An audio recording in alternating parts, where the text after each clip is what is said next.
On peut le dire, c'est une vraie victoire. On peut le dire, oui.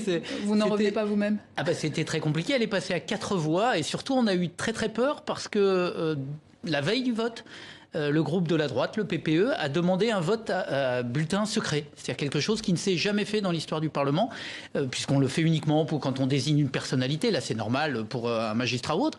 Mais là, c'est la première fois que c'était demandé. C'est un article du règlement qui prévoit que si 20% le demandent, le vote est secret. Donc, on était très très inquiets. C'était quand même assez stupéfiant de voir qu'on demandait un vote secret sur une question qui concernait la transparence avec les lobbyistes. Pourtant, c'était de droit. Donc, ils l'ont fait passer. Donc, à dire vrai, on s'attendait à perdre et on a gagné à 4 voix près, donc puisqu'il fallait une majorité qualifiée, on l'a eu. C'est une très belle victoire. C'est d'autant plus important que le Parlement européen a toujours été en pointe, contrairement à ce que l'on pense ici en France ou ailleurs, sur la question du registre des lobbyistes, etc. On l'avait déjà depuis très longtemps. Alors, rendre public une rencontre entre un député et un lobbyiste, qu'est-ce que ça change concrètement en fait?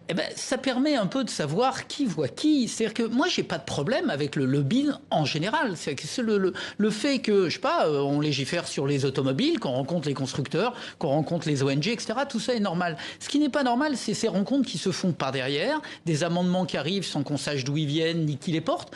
Donc, j'allais dire, c'est quelque chose de naturel. C'est juste la transparence, de manière à ce que les gens sachent qui voit qui et, je vais dire, un peu à quel rythme. Mais comment ils travaillent justement ces lobbyistes dans les coulisses du Parlement européen? Ceux qui travaillent bien, ils sont sur le registre du lobbyiste. De toute façon, nous, au Parlement européen, on n'a pas le droit de recevoir des personnalités qui ne sont pas inscrites sur le registre des lobbyistes. Et il y en a combien sur ce registre-là? Alors, il n'y en a pas assez. C'est-à-dire qu'en gros, on a à peu près 10 000 lobbyistes qui sont vraiment inscrits.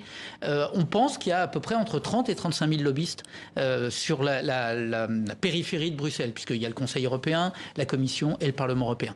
Donc tout le monde n'est pas inscrit, c'est clair. Par ailleurs, on a un problème avec un certain nombre de cabinets d'avocats qui ne veulent pas dire quels sont leurs clients au motif du secret professionnel, etc. Quand ils interviennent, s'ils interviennent sur un dossier, c'est pas vraiment du lobbyisme, mais s'ils interviennent pour une règle générale, évidemment, là, ça devient des lobbyistes. Et les ONG également. Alors les ONG, mais pas avec les mêmes armes, j'imagine, que les grands groupes. Voilà. En fait, la différence entre une ONG et des intérêts privés, c'est qu'une ONG, elle représente un intérêt général, quel que soit son objet, il est général et par ailleurs, elle n'est pas financée pour cela par des intérêts privés.